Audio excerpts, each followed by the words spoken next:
In this video, we're going to be taking a look at how we can add localized detail to our models so we can actually add more geometry in a particular area so we can get more out of the geo. And we're also going to look at maybe making some complex cuts and complex shapes on some of the pieces that we have. So let's take a look real quick at making complex shapes. So this is more of a continuation of some of the things that you've already seen. But I'm going to just hide just this section right here. So I need to turn symmetry off. So I tapped X for that. And I can only see this piece right here. So I'm going to turn on Polyframe. You've actually seen this with the slice curve. But if I really want to do something kind of complex and specific with a shape, I'm going to be slicing the model up just to build the actual shapes that I'm looking for. And this is going to make the model look kind of odd for a bit, but I think you'll see what's going to happen here. So I can hold down Control and Shift and just click on that. We know about that. Hit Control W to turn that into a polygroup. So we've got this shape here, and now I'm going to take this, hide it along with this, and put on a select rectangle and get the inverse of that. So now I'm looking at this thing here.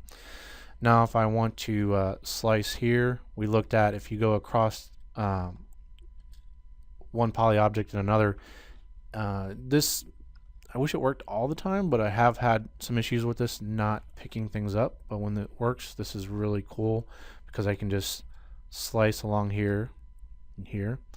Now if this doesn't work, which you can see looks like that actually did, but it's got a poly group colors are so close together. If that didn't work, you can slice all the way through the model and you can kind of build the shape up like you just saw from me doing this outer part.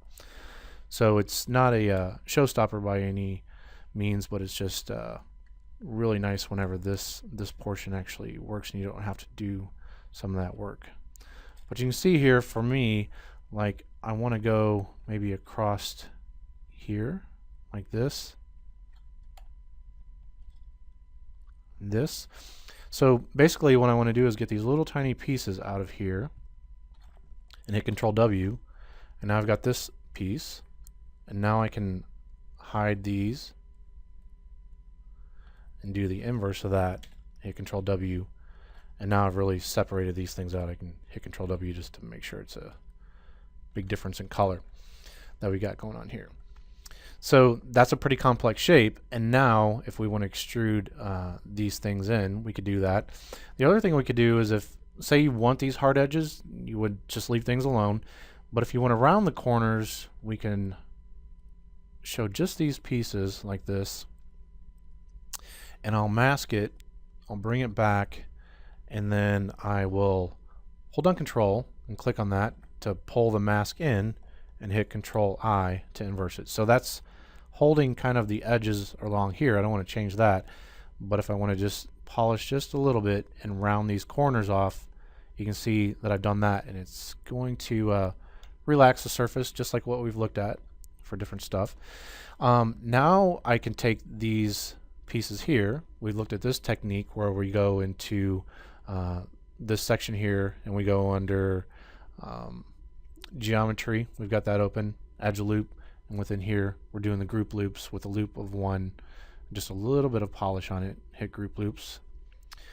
And then we've also looked at taking our transpose tool and just holding down Control and clicking on a poly group, and it masks everything but that group, and now we can pull that thing in, and that's pretty nice like that.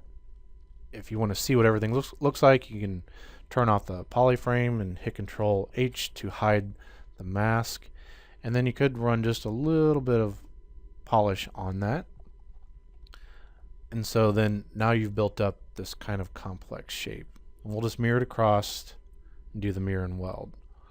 Okay, so there's how to get some really kind of complex shapes patterns kind of going on with this, and that's using the slice curve.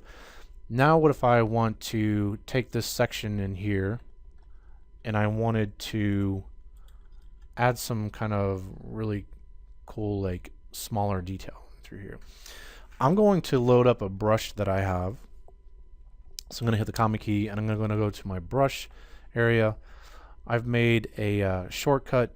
I learned this from Joseph Durst. He's got a video where he talks about in the folder structure on your computer, you can just use the regular shortcut and put it in here where all these brushes sit for ZBrush's brushes, and then you can just double click on your little shortcut and it'll take it to wherever you've got your brushes stored. So I've made my own custom brushes, and I'll go to my folder that I've got for mine, and I made this brush here that's just the standard brush, drag rectangle for the stroke type, and then the alpha is just a black and white mask for lines like that. So if I click and drag out, you can see this model just does not have enough resolution for me. Like, you can kind of see what's going on and maybe where I want to push this, but the resolution is just so bad on that, I wouldn't want to do that.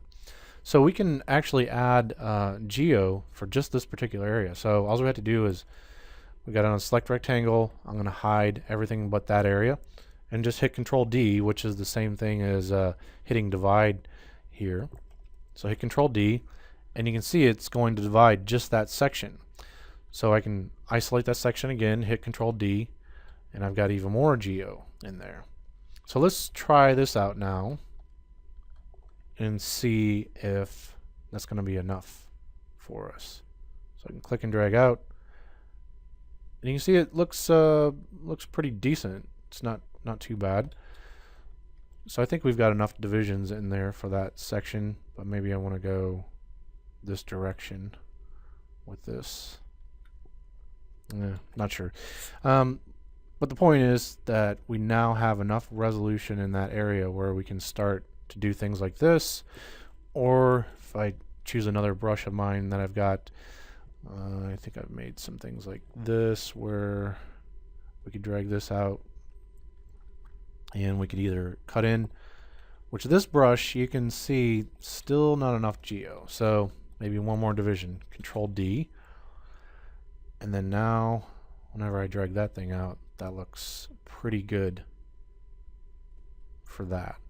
If I hold down Alt, I could pull it out as well.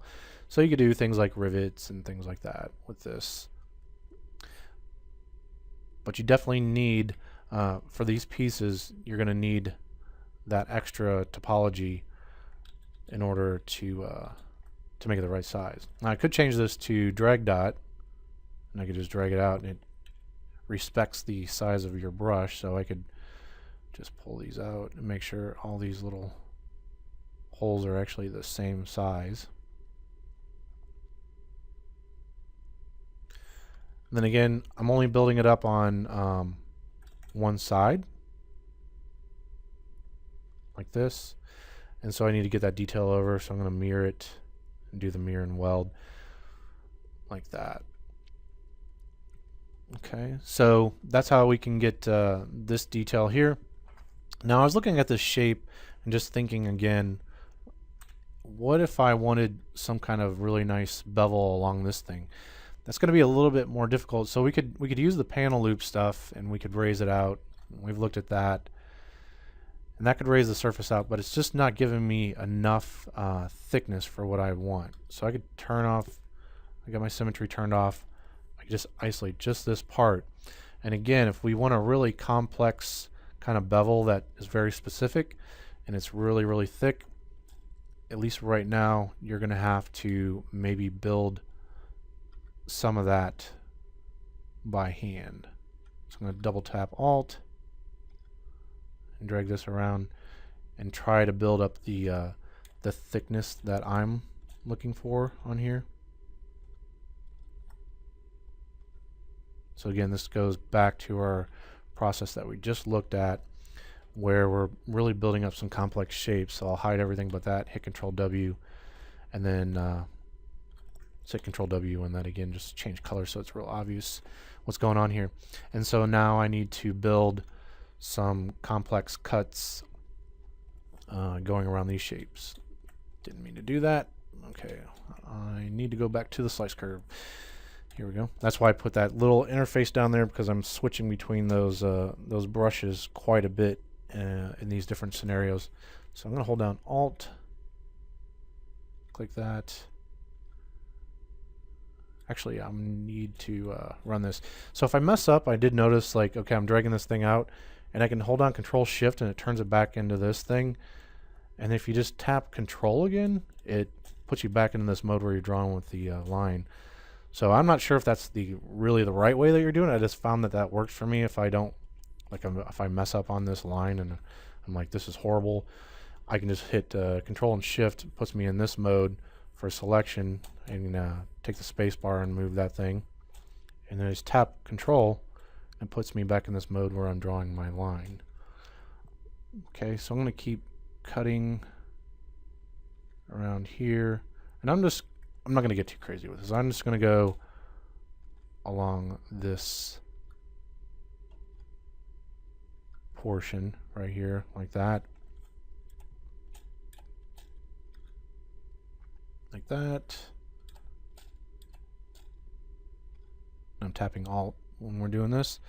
And then I'm going to get rid of this middle section, hit Control W, like this. So now we've got this piece here that, if you remember, we can hide this, make a mask for it, and then I need to do the inverse of this mask, Control I, and I'll blur that out a bit, holding down Control and clicking on that. I think I went a little too far, so I'll hit undo. And then let's put it on the move. Just tap once and then drag this out just a little bit. And it looks really, really rough, and we can hold down Control, blur out the mask a little bit, and then do the polish by feature like that. And you can see this nice kind of bevel shape that we've got going on here. I'll mirror it, mirror and weld. Okay, so that's how we can do this more complex shapes that we're building up, and then also making sure that we're dividing in an area so we get more localized detail on things.